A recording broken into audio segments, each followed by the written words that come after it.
Greetings and welcome to In Depth. I'm Dike Rostant. As you can see from the view, we have literally journeyed up the mount.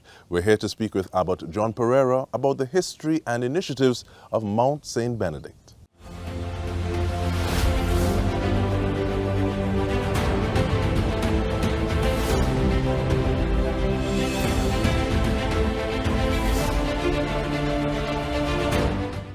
So Abbot Pereira, we want to thank you for making the time. We are here, it feels like the upper room, we're on the Mount Saint Benedict, but looking at just that name that so many people in Trinidad and Tobago have become, well, they've come to associate with things. Let's start from the ground up, thank you.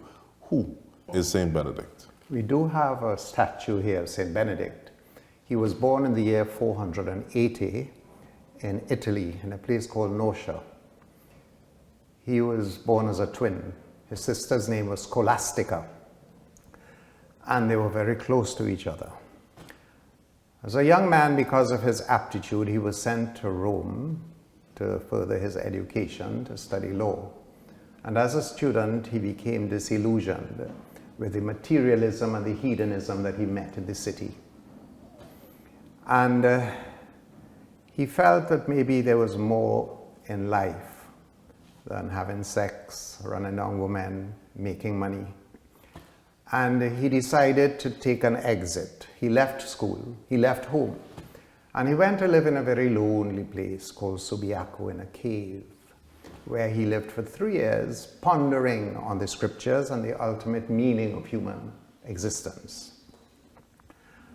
And while there, some of the students that he left behind decided to follow him into the lonely place.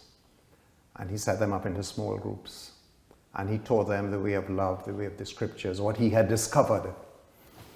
And eventually, because of some attacks that were being hurled against him by some other priests, he left Subiaco and he founded a monastery on the top of Cassino. It's called Monte Cassino. And it was in Monte Cassino that he wrote his rule for monks. Because he was living in Rome, Latin was the language. He wrote in Latin. And that rule has been translated in several languages. It has come down to us here at Mount Saint Benedict in Trinidad, and we follow that rule, which outlines a way of life, of prayer, of community, of love. That's interesting. You talk about Subiaco, you talk about Monte Cassino. It seems as though there's this love for places that aren't necessarily the most accessible from the onset. But there's a Calypso the Bahia girl. Take us to the point of the Bahia monks before we reach to Mount Saint Benedict, thanks. Well, there is a tradition in the Benedictine world that when you're going to set up a monastery, you look for a lonely place. Particularly, you look for a place on a hill. And the oldest Benedictine community outside of Europe was founded by the Portuguese monks in Brazil, in Bahia, in the year 1581.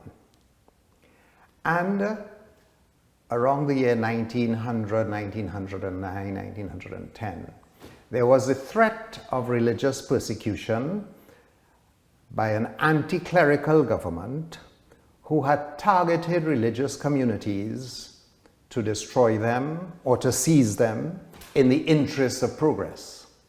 And the monastery, that ancient monastery in Bahia, was under attack. The abbot of the monastery was Dom Manuel de Caini at the time, and he wrote to the Archbishop of Port of Spain, Archbishop John Pius Dowling, asking the question whether the monks in Bahia would be welcomed to set up a community in Trinidad because they were under the threat of religious persecution. The Archbishop answered very warmly, and from that moment the abbot took a decision to visit Trinidad.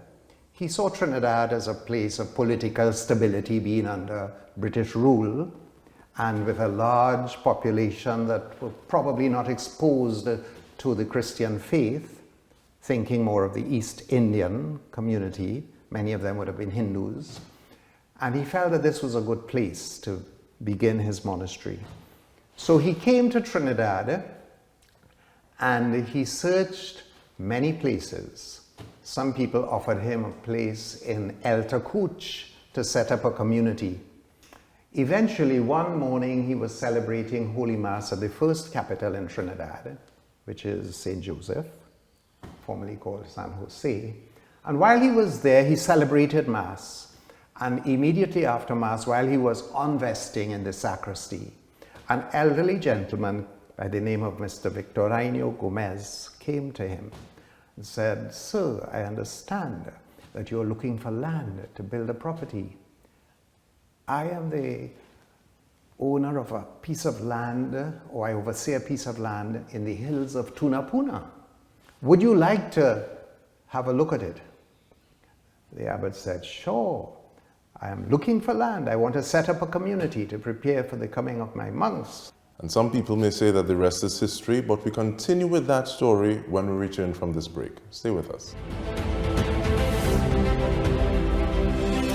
Welcome back, where we are at Mount Saint Benedict speaking with Abbot John Pereira. You'll be hearing some birds in the background adding ambience, but you were giving us the history of the space here, Mount Saint Benedict, Abbot. And you were at the point where Mr. Gomez made an overture and was offering the possibility of this piece of land that he had in Tunapuna. So please continue.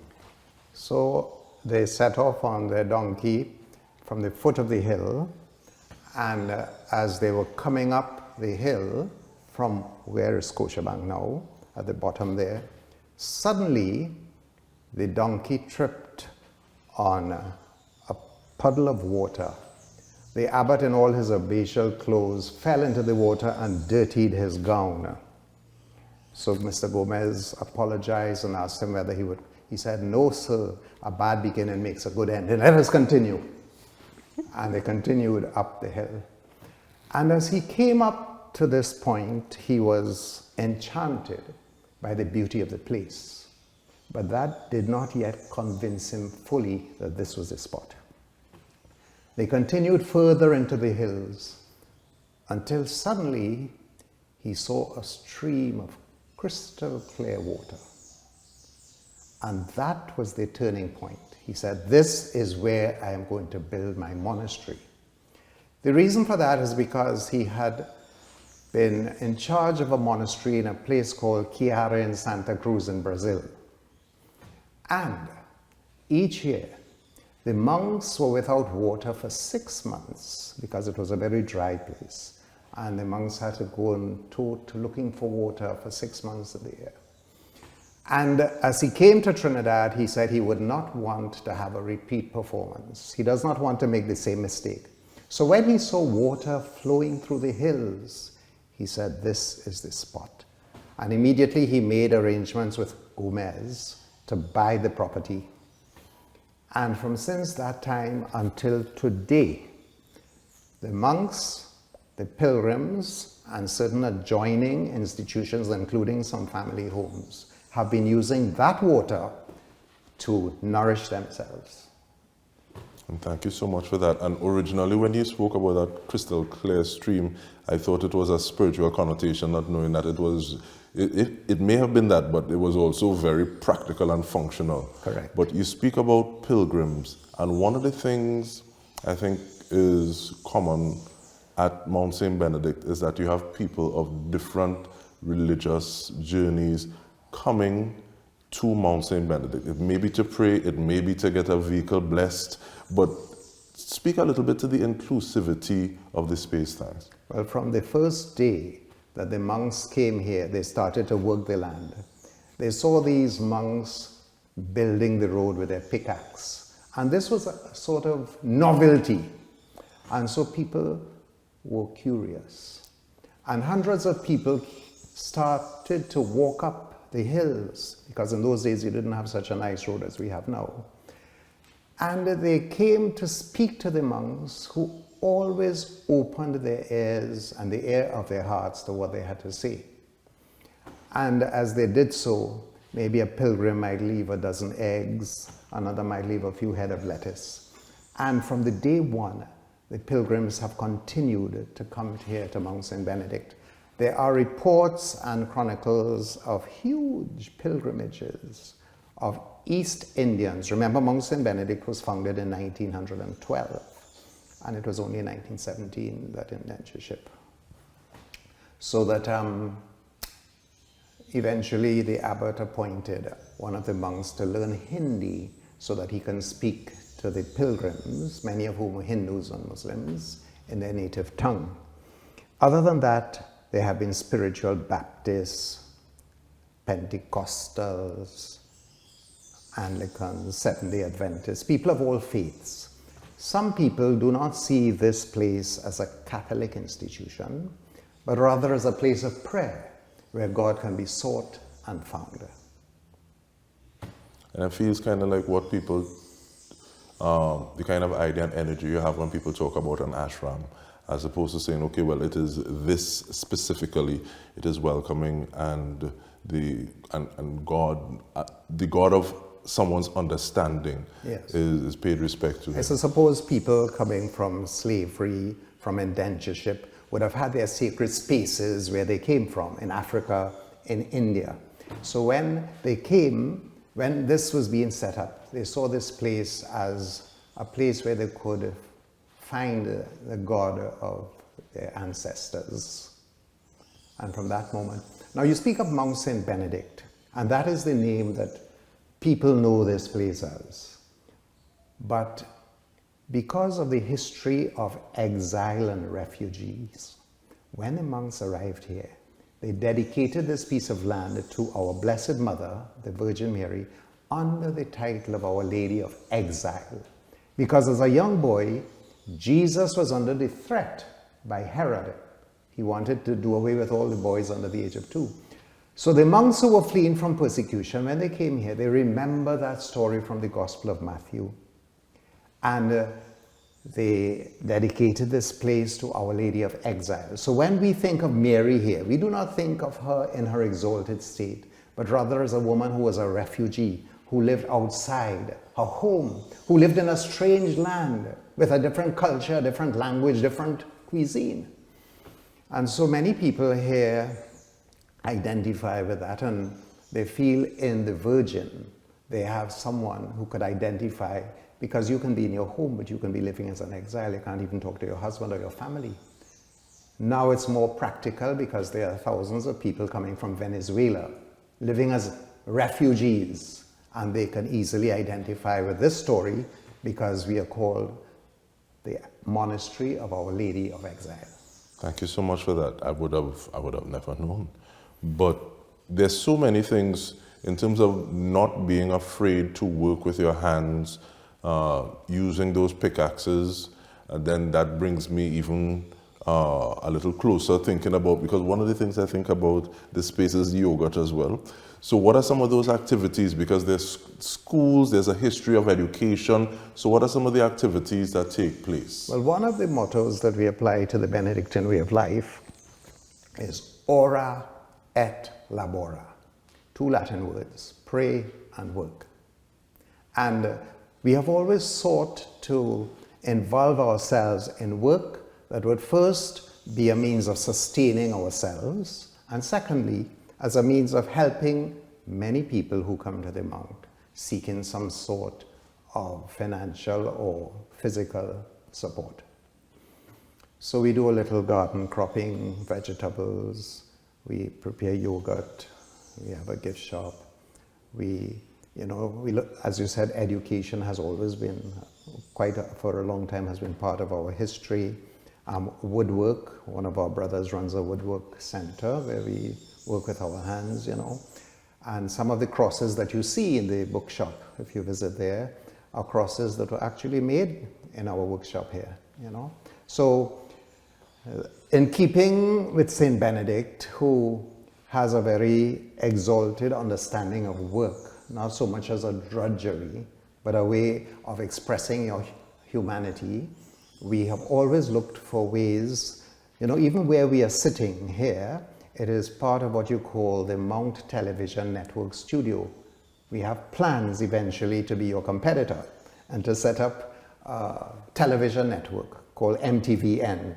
At the moment, we have no funding to go beyond, but we are doing what we can. As far as possible, we try to live stream our masses and prayer services on Facebook, on YouTube, but we have not yet established ourselves as a full network. But anything in terms of work, we are open to. All right, so in the 3 minutes that we have remaining, what are some of the ways that people interact with the Abbey, with the individuals here? How often are there services?